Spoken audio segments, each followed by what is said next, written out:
नमस्कार बच्चों। Jack exam 11th की डेट बहुत जल्द आ गई है। आप लोगों का एग्ज़ाम आ ही जाएगा। कुछ दिन मेहनत कीजिए, आप लोगों को काम आ सकता है जीवन में, अच्छा मार्क्स उठाने में मददगार हो सकता है। आप लोगों के लिए मैं एमसीक्यूज़ लेके आई हूँ। ये गत वर्ष मॉडल क्वेश्चन का है और इन्हीं सब मॉडल सेट से ही क्वेश्चन एग्ज़ाम में पूछा जाता है। ये आप लोगों के लिए बहुत इम्पोर्टेंट साबित होगा। आप लोग इसको ज़रूर देखें, ज़रूर अच्छा से समझें और तैयारी भी अच्छा से करें। चलिए बच्चों, हम लोग क्वेश्चन की ओर चलते हैं। क्वेश्चन एक है, बिग बैंग सिद्धांत का प्रतिपादन किसने किया था? इसका सही आंसर होगा बच्चों एडविन हब्बल। ऑप्शन घ यहाँ पर सही हो जाएगा। एडविन हब्बल बिग बैंग सिद्धांत के प्रतिपादन किया था। क्वेश्चन नंबर 2, बिग बैंग सिद्धांत के अनुसार ब्रह्मांड की उत्पत्ति आज से लगभग कितने वर्ष पूर्व हुआ था? बिग बैंग सिद्धांत के अनुसार ब्रह्मांड की उत्पत्ति 13.7 अरब वर्ष पूर्व हुआ था। ऑप्शन को यहाँ पर सही हो जाएगा। क्वेश्चन नंबर 3, पृथ्वी से सूर्य की औसत दूरी कितनी है? तो पृथ्वी से सूर्य की औसत दूरी 14.96 करोड़ किलोमीटर है। ऑप्शन ग यहाँ पर सही हो जाएगा। क्वेश्चन नंबर 4, आंतरिक ग्रह के अंतर्गत निम्नलिखित में से किस ग्रह को नहीं रखा जाता? आंतरिक ग्रह मीन्स सूर्य के जो सबसे नजदीक ग्रह है, बुध, शुक्र, पृथ्वी, मंगल, इसको आंतरिक ग्रह कहा जाता है और सूर्य की दूरी के हिसाब से उसे बाह्य ग्रह कहा जाता है। इनमें से शनि ग्रह जो होगा वो आंतरिक ग्रह में नहीं रखा जाता, इसे बाह्य ग्रह कहा जाता है। क्वेश्चन नंबर 5, निम्नलिखित में से किस युग को डायनासोर युग कहा जाता है? तो जुरासिक युग को डायनासोर युग कहा जाता है। इसमें गो ऑप्शन सही हो जाएगा। क्वेश्चन नंबर 6, पृथ्वी पर जीवन का प्रारंभ आज से लगभग कितने वर्ष पूर्व हुआ था? पृथ्वी पर जीवन का प्रारंभ आज से लगभग 3 अरब 80 करोड़ वर्ष पूर्व हुआ था। यहाँ पर ऑप्शन ग सही हो जाएगा।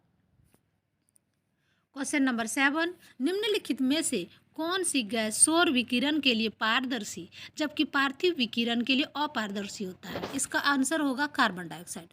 बच्चों, सूर्य से किरणें तो हमारे पृथ्वी तक पहुंच जाती है, लेकिन जो पृथ्वी की जो पार्थिव विकिरण है यह वायुमंडल से बाहर नहीं जा पाती, जिससे ग्लोबल वार्मिंग बढ़ता है और इसके लिए मुख्य घटक जो है कार्बन डाइऑक्साइड है। यह कार्बन डाइऑक्साइड के चलते विकिरण अपारदर्शिक हो जाता है। ऑप्शन घ यहाँ पर सही हो जाएगा। क्वेश्चन नंबर 8, मानव के लिए वायुमंडल का सबसे महत्वपूर्ण घटक निम्नलिखित में कौन से हैं? वायुमंडल के लिए महत्वपूर्ण घटक कहीं कहीं जलवाष्प आंसर आता है, लेकिन इसका सही आंसर होगा बच्चों ऑक्सीजन। ऑक्सीजन वायुमंडल में मानव के लिए सबसे महत्वपूर्ण घटक हो जाता है। क्वेश्चन नंबर 9, निम्नलिखित में से कौन वायु की उस दशा को दर्शाता है जिसमें वायु में नमी उनकी पूरी क्षमता के अनुरूप होती है? संतृप्त आर्द्रता से वायु में नमी पूरी क्षमता के अनुसार होता है। यहाँ पर ऑप्शन घ सही हो जाएगा, संतृप्त आर्द्रता।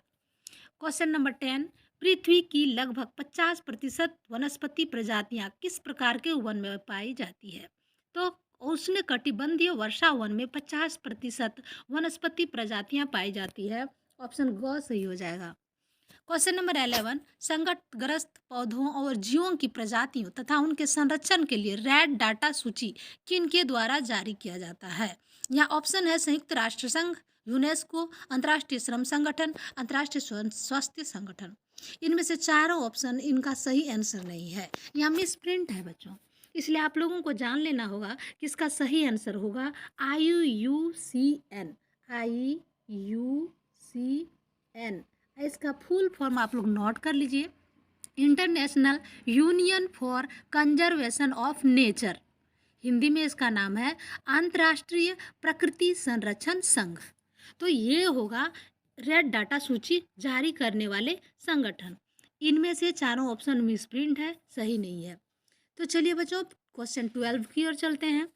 जैव विविधता का संरक्षण निम्नलिखित में से किसके लिए सर्वाधिक महत्वपूर्ण है? जंतु, पौधे, कख दोनों, इनमें से कोई नहीं। इसका सही आंसर होगा ग, कख दोनों। जंतु और पौधे दोनों के लिए जैव विविधता संरक्षण आवश्यक है। यहाँ पर ऑप्शन ग सही हो जाएगा। क्वेश्चन नंबर 13, 1992 ईस्वी में पृथ्वी सम्मेलन का आयोजन किस देश में हुआ? ये ब्राजील के रियो डी जेनेरियो में हुआ था। ऑप्शन ख यहाँ पर सही हो जाएगा। क्वेश्चन नंबर 14, भूगोल धरातल के निम्नलिखित विभिन्न भागों में कारणात्मक संघ के रूप में संबंधित तथ्यों से भिन्नता का अध्ययन करता है। यह कथन किसका है? यह कथन अल्फ्रेड हेटनर का है। ऑप्शन ख यहाँ पर सही हो जाएगा। क्वेश्चन नंबर 15, निम्नलिखित में से किसे भौतिक लक्षण कहा जाता है? भौतिक लक्षण कहने का अर्थ है पृथ्वी की जो फिजिकल बॉडीज हैं, मैदान, पर्वत, पठार, समुद्र, ये सारे फिजिकल जो है भौतिक लक्षण है पृथ्वी की। तो इनमें से जो है मैदान जो है भौतिक लक्षण कहे जा सकते हैं। बंदरगाह, सड़क, जल उद्यान, ये सब तो मनुष्य द्वारा बनाया गया बॉडीज है, इसलिए यहाँ पर ऑप्शन ख सही हो जाएगा। क्वेश्चन नंबर 16, पृथ्वी की उत्पत्ति से संबंधित निहारिका परिकल्पना किसके द्वारा दिया गया है? निहारिका परिकल्पना जो है लाप्लास के द्वारा दिया गया था। यहाँ ऑप्शन क सही हो जाएगा। क्वेश्चन नंबर 17, खगोलीय दूरी मापने की इकाई निम्नलिखित में कौन है? खगोलीय दूरी अर्थात पृथ्वी, सूर्य, चंद्रमा, ग्रहों की दूरी को प्रकाश वर्ष से मापा जाता है। यहाँ ऑप्शन क सही हो जाएगा। क्वेश्चन नंबर 18, कौन भूकंपीय तरंग तरल एवं ठोस दोनों में गमन करती है? तो हम जानते हैं भूकंपीय 3 तरह की तरंग होते हैं भूकंप में, पी तरंग, एस तरंग और एल तरंग। लेकिन एक तरंग जो है जो जल में भी और ठोस में भी दोनों में ही उसका तरंग गमन करती है, और ये तरंग होता है पी तरंग। ऑप्शन क यहाँ पर सही हो जाएगा। क्वेश्चन नंबर 19, निम्नलिखित में कौन जैवियन ग्रह का उदाहरण है? जैवियन ग्रह कहने का अर्थ है कि कौन बाह्य ग्रह है, सूर्य से दूर का ग्रह है। बुध, शुक्र, पृथ्वी, मंगल, ये 4 ग्रह जो है आंतरिक ग्रह कहे जाते हैं, जबकि यहाँ पे बृहस्पति आएगा वो जैवियन ग्रह कहा जाएगा। यहाँ ऑप्शन घ सही हो जाएगा। क्वेश्चन नंबर 20, निम्नलिखित में से कौन पार्थिव ग्रह का उदाहरण है? तो पार्थिव ग्रह कहने का अर्थ है जो पृथ्वी के समान है, पृथ्वी के तरह थोड़ा गुण मिलता है। या आंतरिक ग्रह है, ये शुक्र है, शुक्र ग्रह पार्थिव ग्रह है। ऑप्शन घ यहाँ पर सही हो जाएगा। क्वेश्चन नंबर 21, पृथ्वी की उत्पत्ति आज से लगभग कितने वर्ष पूर्व हुई थी? तो पृथ्वी की उत्पत्ति आज से लगभग 4.6 अरब वर्ष पूर्व हुई थी। ऑप्शन यहाँ पर ख सही हो जाएगा। क्वेश्चन नंबर 22, पृथ्वी की त्रिज्या कितनी है? पृथ्वी की त्रिज्या 6370 यानी 6370 किलोमीटर है। इसका ऑप्शन क सही हो जाएगा। क्वेश्चन नंबर 23, भूकंप की तीव्रता किस स्केल पर मापी जाती है? हम जानते हैं भूकंप की तीव्रता जो है रिएक्टर स्केल से मापी जाती है। ऑप्शन ग यहाँ पर सही हो जाएगा। क्वेश्चन नंबर 24, ग्रेनाइट किस प्रकार की चट्टान का उदाहरण है? तो ग्रेनाइट जो है आग्नेय प्रकार की चट्टान का उदाहरण है। क्वेश्चन नंबर 25, संवहन तरंग सिद्धांत का प्रतिपादन किसके द्वारा किया गया है? आर्थर होम्स के द्वारा संवहन तरंग सिद्धांत का प्रतिपादन किया गया है। यहाँ पर ख ऑप्शन सही हो जाएगा। क्वेश्चन नंबर 26, सागरीय अधस्तल विस्तार का सिद्धांत किसने दिया था? तो ये हेरिस हैस के द्वारा दिया गया था। ऑप्शन ग सही हो जाएगा। क्वेश्चन नंबर 27, मैग्मा के ठंडा होने से किस प्रकार की चट्टान का निर्माण होता है? तो आग्नेय प्रकार की चट्टान का निर्माण होता है अगर मैग्मा ठंडा हो जाते हैं तो। क्वेश्चन नंबर 28, संगमरमर किस प्रकार के चट्टान का उदाहरण है? संगमरमर कायांतरित चट्टान के उदाहरण है। ऑप्शन घ यहाँ पर सही हो जाएगा। क्वेश्चन नंबर 29, प्रादेशिक उपगम का प्रवर्तन किस भूगोलवेत्ता द्वारा किया गया था? प्रादेशिक उपगम का प्रवर्तन कार्ल रिटर द्वारा किया गया था। ऑप्शन क सही हो जाएगा यहाँ पर। क्वेश्चन नंबर 30, क्रमबद्ध भूगोल किसके द्वारा परिवर्तित किया गया? क्रमबद्ध भूगोल जो है हम्बोल्ट के द्वारा परिवर्तित किया गया था। ऑप्शन को यहाँ पर सही आंसर हो जाएगा। क्वेश्चन नंबर 31, भूगोल के किस उपगम विधि को प्रकरण विधि भी कहते हैं? भूगोल के क्रमबद्ध उपगम को प्रकरण विधि भी कहा जाता है। ऑप्शन को सही हो जाएगा। क्वेश्चन नंबर 32, समुद्री मार्ग से पृथ्वी की परिक्रमा करने वाला प्रथम नाविक कौन था? तो मैगेलन जो है वो प्रथम नाविक था जो कि समुद्री मार्ग से पृथ्वी की परिक्रमा किया था। ऑप्शन ख यहाँ सही हो जाएगा। क्वेश्चन नंबर 33, पृथ्वी की आंतरिक संरचना में मध्यवर्ती परत किस नाम से जाना जाता है? मध्यवर्ती परत को मैंटल के नाम से जाना जाता है, जबकि ऊपरी भाग को परपटी के नाम से जाना जाता है, और जो सबसे अंदर का परत है उसको क्रोड कहा जाता है। ये क्वेश्चन अनुसार यहाँ पर को आंसर सही हो जाएगा। क्वेश्चन नंबर 34, भू संचलन किससे उत्पन्न होता है?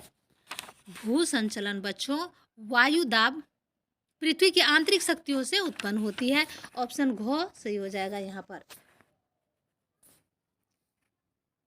क्वेश्चन नंबर 35, ज्वालामुखी और भूकंप किस प्रकार की क्रिया है? ज्वालामुखी और भूकंप वायु दाब से उत्पन्न होने वाली क्रिया है। ऑप्शन घ यहाँ पर सही हो जाएगा। क्वेश्चन नंबर 36, वायुमंडल में सर्वाधिक मात्रा में कौन सी गैस पाई जाती है? तो हम लोग जानते हैं वायुमंडल में नाइट्रोजन गैस सबसे अधिक पाई जाती है। ये 78% नाइट्रोजन गैस पाई जाती है। क्वेश्चन नंबर 37, सभी प्रकार की मौसमी घटनाएं वायुमंडल की किस परत में घटित होती है?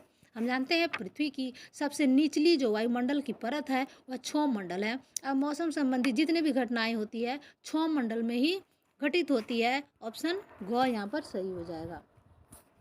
क्वेश्चन नंबर 38, निम्नलिखित में से कौन वर्षण के अंतर्गत शामिल नहीं किया जाता? संघनन, ओला, तुषारपात, वर्षा। हम जानते हैं बारिश जो है बहुत तरह से गिरती है, बारिश को वर्षण कहा जाता है। एक हम वर्षा के रूप में जो सामान्यतः देखते हैं, कहीं कहीं जहाँ पे ठंड प्रदेश है वहाँ पर ओला के रूप में भी गिरता है, ओला बड़ी बड़ी बर्फ के रूप में।